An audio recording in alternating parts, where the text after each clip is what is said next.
नमस्कार दोस्तों, आपका बहुत बहुत स्वागत है आपके खास चैनल रेटेड में। आज मैं लेकर हूं आपके सामने फिजिक्स वाला का एक क्वेश्चन बैंक दोस्तों। जी हाँ दोस्तों, ऑनलाइन बहुत ज़्यादा ये ट्रेंड कर रहा है और ऐसा दावा किया जाता है इसके कवर पेज पे ही कि इसमें काफ़ी चीज़ें प्रोवाइड की गई है और क्या खासियत है इसमें, सब कुछ चेक करेंगे क्या सब कुछ लॉयल है। वही चीज़ देखने के लिए आज इस क्वेश्चन बैंक का रिव्यू में लेकर आया हूँ। 2025 लेटेस्ट एडिशन है और मैंने ऑनलाइन आज ही परचेज ये किया है।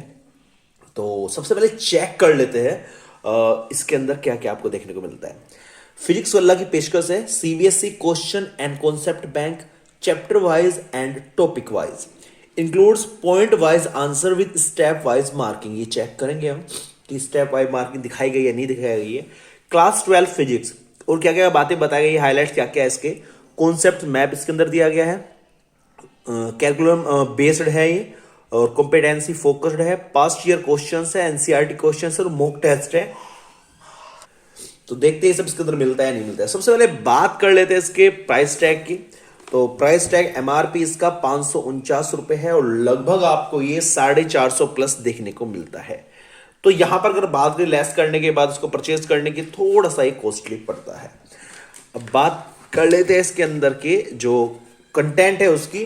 पूरा का पूरा कलर्ड है, पेज क्वालिटी जस्ट ओके है, बहुत शानदार हम नहीं कह सकते, बढ़िया है, ठीक है। पेज जो टोटल नंबर ऑफ पेजेस है वो है 454, 454 पेज इसके अंदर दिए गए हैं। अब कंटेंट की बात कर लेते हैं। तो यहाँ पे शुरुआत में आईएसबीएन नंबर वगैरह यहाँ पर दिया गया है। इधर प्रीफेस दिया गया है, क्या खास है इसके अंदर वो चीजें यहाँ पर बता दी गई है। आगे चले तो सबसे पहले यहाँ पे आपको सिलेबस इश्यूड बाय सीबीएसई 2024-25 का जो लेटेस्ट एकेडमिक सिलेबस है फिजिक्स सब्जेक्ट का वो यहाँ पर दिया गया है। तो फिर भी मैं आपको रिकमेंडेड यही करूंगा, एक बार आप अपने सिलेबस को जो सीबीएसई academic.nic.in की जो वेबसाइट है ऑफिशियल, उससे चेक जरूर कर ले, क्योंकि हर साल कोई ना कोई माइनर चेंजेस होते रहते हैं। सिलेबस के बाद आपको ये पेज मुझे बड़ा शानदार लगा दोस्तों। इस पेज पर क्या खास बात है वो देख लीजिए। इसमें है chapter wise weightage and trend analysis of CBSE past 5 year papers. दोस्तों आप इसका स्क्रीनशॉट भी ले लीजिए अभी रिव्यू के दौरान, क्योंकि ये आपके बहुत काम आने वाला है। एक्चुअली में बताया गया है 2024 में कौन सा चैप्टर कितने मार्क्स का देखने को मिला। जैसे न्यूक्लियाई है 1 नंबर का मिला, आया हर एक चैप्टर से लगभग लगभग। सबसे ज्यादा आपको moving charge and magnetism 10 number, electrostatic potential capacitance 10 number और electric charge and field 11 number देखने को मिला। ऐसे तेज में ट्रेंड कुछ और था, उसमें मैग्नेटिज्म मैटर से 1 नंबर का देखने को मिला। देखो 2022 में यही जो 1 नंबर का था वो 9 नंबर का हो गया। तो हम ये चीज फिक्स नहीं कर सकते किस चैप्टर से आपको कितने नंबर का मिलने वाला है क्वेश्चन। तो एक बात इसका स्क्रीनशॉट जरूर ले लीजिए और बाद में इसको एनालिसिस करके इसके अकॉर्डिंग तैयारी करने की कोशिश करें। आगे चले तो आगे आपको क्वेश्चन टाइपोलॉजी देखने को मिलती है। ऑब्जेक्टिव क्वेश्चन कितने मार्क्स के कितने किस टाइप के क्वेश्चन है, सब कुछ इसके अंदर बता दिया गया है। इसके बाद इवॉल्विंग ट्रेंड इन सीबीएसई एग्जाम पैटर्न, यहां पे भी चीजों को समझाया गया है कि क्वेश्चन 20 में क्या खास बात थी, 21 में क्या खास बात थी, 22 में क्या खास बात थी, 23 में क्या खास बात थी और 24 में नंबर ऑफ क्वेश्चंस की क्या खास बात थी, वो इसके अंदर चीजें बताई गई है, क्लैरिफाई की गई है। आगे चले how to use this book. आपको ये बुक पढ़नी कैसे है, समझनी कैसे है, कैसे कॉन्सेप्ट आपको क्लियर करने हैं, वो सब आपको स्टार्टिंग में ही देखने को मिल जाता है। किस बुक को आपको यूज कैसे करना है। तो ये भी यूनिक कॉन्सेप्ट है, थोड़ा सा यूनिक चीज में ऐड की गई है। अब यहां पर कंटेंट्स दिखाए गए हैं। कंटेंट्स के अंदर आपको कुछ जो शॉर्ट टर्म है जो इसके अंदर यूज की गई है। अंडरस्टैंडिंग, जिन क्वेश्चन को आपको अंडरस्टैंड करना है उसके शुरुआत में यूएन लिखा मिलेगा, लास्ट में जो रिमेंबरिंग है जिनको याद करना है उसके लास्ट में आपको आर लिखा मिलेगा। अप्लाइंग, जो अप्लाई करने हैं आपको अप्लाइंग, जो एनालिसिस करने हैं एएन, और जिन पे क्रिएटिंग करने हैं वो सीआर, जो खुद से बना के लिखने हैं मतलब, और जो इवेल्युएटिंग करने हैं मतलब वो ईवी के नाम से आपको देखने को मिलते हैं। कंटेंट वही है जो आपका सीबीएसई के जो चैप्टर्स है वही आपका यहां पर कंटेंट है। इनको मैं नहीं पढ़ने वाला, इसका भी आप स्क्रीनशॉट ले लीजिए। अगर मैं इसको पढ़ने बैठ गया तो सच में वीडियो काफी लेंथी हो जाएगी, इसको देखना आपको थोड़ा सा बोरिंग फील होगा। अब चलते हैं इसके अंदर। शुरुआत में सबसे पहले आपको सीबीएसई सोल्ड पेपर 2024 देखने को मिलता है। 2024 का जो पेपर है वो आपको देखने को मिलता है। यहां क्वेश्चन है और उसका जो सॉल्यूशन है वो हैंड रिटन, हाथों के द्वारा किया गया है कि ये चीजें आपको कैसे सोल्व करनी है। एक चीज आपको मैं बता दूं बहुत ही जो खास तौर से है, देखो जैसे ही क्वेश्चन है इसका एक आंसर है, आप चाहे तो इसको बोर्ड में सोल्व करके दिखा सकते हैं, अदरवाइज आपको ये चीजें पता होनी चाहिए किसका क्या आंसर है। आगे चले, देखो उन्होंने हर चीज सोल्व करके दिखा रखी है, तो बोर्ड में आपसे अगर सॉल्यूशन कहता है ऑब्जेक्टिव का तो आपको सॉल्यूशन भी करके दिखाना पड़ेगा। अगर ओनली कहा है कि इनमें से राइट कौन सा है तो आपको केवल राइट करना है। वो डिपेंड करता है क्वेश्चन की डिमांड किस प्रकार की है। आगे चले तो ये तो खैर सीबीएसई का सोल्ड पेपर है 2024 का। हर एक सेक्शन को बहुत अच्छे से इसके अंदर सोल्व करके दिखाया गया है। आगे चले तो यहां पर चैप्टर एक स्टार्ट होता है। अब चैप्टर का पैटर्न की बात कर लेते हैं। चैप्टर का पैटर्न यहां पर किस प्रकार का है। सबसे पहले यहां पर एक थॉट दिया गया है, जैसे इलेक्ट्रिक चार्ज का चैप्टर है तो उसके बारे में एक बात बताई गई है, लेकिन मुझे नहीं लगता ये बात किसी काम की है। ये तो ये सेक्शन बिल्कुल बकवास होने वाला है, इसको पढ़ने की भी आवश्यकता नहीं है। सिलेबस एंड वेटेज की अगर हम बात करें तो यहां पर टॉपिक वाइज जो आपका मार्क्स डिस्ट्रीब्यूशन दिखाया गया है 2022 में 4 नंबर का इस टॉपिक से मिला, 23 में 1 नंबर का मिला, 24 में 1 नंबर का मिला। ऐसे ही यहां पर ये एक क्वेश्चन आया 1 मार्क का 2020 में, फिर 3 मार्क का, फिर 3 मार्क का। तो किस टॉपिक से कौन से क्वेश्चन पूछे जा रहे हैं वो यहाँ पे स्टार्टिंग में ट्रेंड मिल जाएगा और आपको यहां से देख के पता लग जाएगा कि कौन से टॉपिक को आपको अच्छे से प्रिपेयर करना है, कौन से क्वेश्चन पे आपको टाइम वेस्ट नहीं करना है। आगे चले तो यहां पर आपको कॉन्सेप्ट मैप देखने को मिलता है। पूरे चैप्टर का जो निचोड़ है वो आपको इसी पेज पर देखने को मिल जाता है। तो कॉन्सेप्ट मैप है, यहां पर आप जब चैप्टर पढ़ लो तो यहां पर फास्ट मोड में रिवाइज इसको कर सकते हो। इसके बाद आपको यहां पर जो पहला टॉपिक है, देखो टॉपिक की बात कर रहा हूं मैं, चैप्टर तो यहां पर शुरू हो चुका है, देखिएगा इलेक्ट्रिक चार्जेस एंड फील्ड। इसके अंदर का जो पहला टॉपिक है introduction to electric charges and Coulomb's law. तो स्टार्टिंग में ही आपको पहले इसकी एनसीईआरटी डेफिनेशन दी गई है, सारी की सारी जो 1 मार्क्स में पूछी जाती है, यहां पे बताया भी गया है। इलेक्ट्रोस्टैटिक उसकी डेफिनेशन, इलेक्ट्रिक चार्ज उसकी डेफिनेशन, ऐसे जो डेफिनेशंस है वो यहां पर दे दी गई है। इसके बाद एनसीईआरटी डेफिनेशंस के बाद अगला सेक्शन मिलता है इंपोर्टेंट फैक्ट्स। इंपोर्टेंट फैक्ट्स के अंदर आपको जो electricity word is derived from the Greek word electron means ampere. तो यहां पर तो ये मुझे लगता है बोर्ड के पॉइंट ऑफ व्यू से इंपॉर्टेंट है। लाइक चार्ज रिपल ये भी पता है, तो मतलब ये पॉइंट एक बार पढ़ के देख लीजिए, आपको पढ़ते ही पता लग जाएगा क्या ये बोर्ड के पॉइंट ऑफ व्यू से इंपॉर्टेंट है या नहीं है। तो जैसे उन्होंने नाम दिया गया है यहाँ पर इंपॉर्टेंट फैक्ट्स, तो ऐसा नहीं है कि बोर्ड के लिए भी ये इंपॉर्टेंट होगा, बस आपकी जो नॉलेज है उसे एनहेंस ये कर सकता है। कुछ कॉन्सेप्ट ऐसे हो सकते हैं जो आपके बोर्ड में बहुत ज्यादा इंपॉर्टेंट हो सकते हैं, तो इनको वर्ड ना करें, मेरा मानना ये है। लेकिन मोस्टली मैंने देखा है कि ये जस्ट ओके कॉन्सेप्ट ही होते हैं। इसके बाद इंपॉर्टेंट फॉर्मूला, जो पूरे इस टॉपिक के अंदर जो इंपॉर्टेंट फॉर्मूला है जिससे आप न्यूमेरिकल सोल्व करोगे वो यहाँ पर दे दिया गया है इंपॉर्टेंट फॉर्मूला के नाम से। फिर क्लासिफिकेशन दिया गया है, इलेक्ट्रिक चार्ज की क्लासिफिकेशन कौन कौन से हो सकते हैं, मतलब इसके बाद डिफरेंस बिटवीन, इनके बीच डिफरेंसेस दिए गए, हर एक हेडिंग को अलग से डेराइव किया गया है। क्लासिफिकेशन मतलब जो इलेक्ट्रिक चार्ज का क्लासिफिकेशन कैसे किया है, डिफरेंस बिटवीन किस किस में डिफरेंस हो सकता है चैप्टर में, कंडक्टर इंसुलेटर हो सकता है, पॉजिटिव चार्ज नेगेटिव चार्ज हो सकता है, इलेक्ट्रिक डायपोल पॉइंट चार्ज हो सकता है, तो ये डिफरेंसेस यहाँ पर दे दिए गए हैं।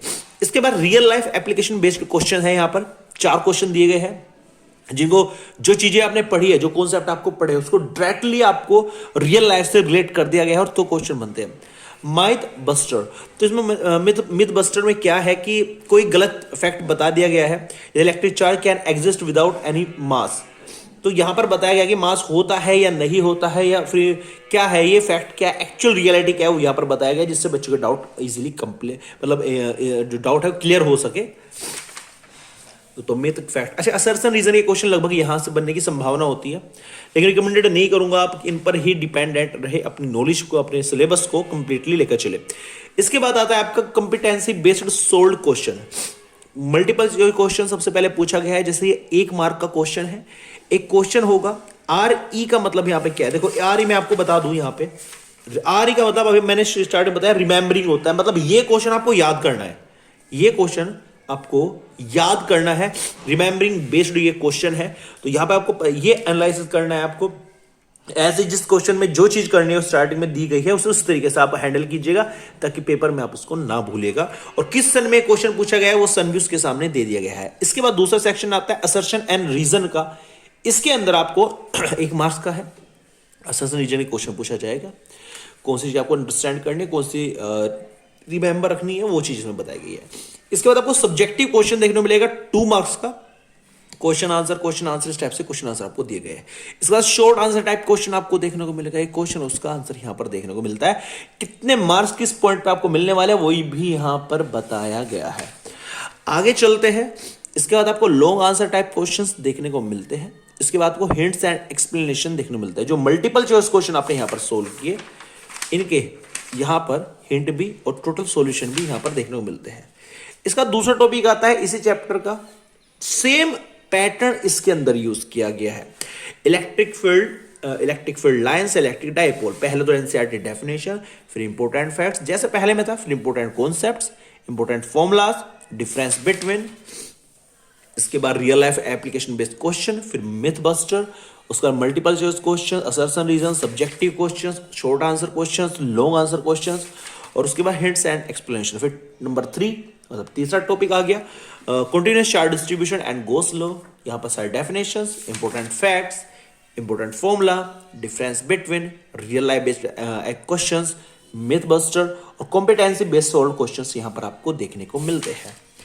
इसके बाद आपको इनके हिंट्स एंड सॉल्यूशंस देखने को मिलते हैं।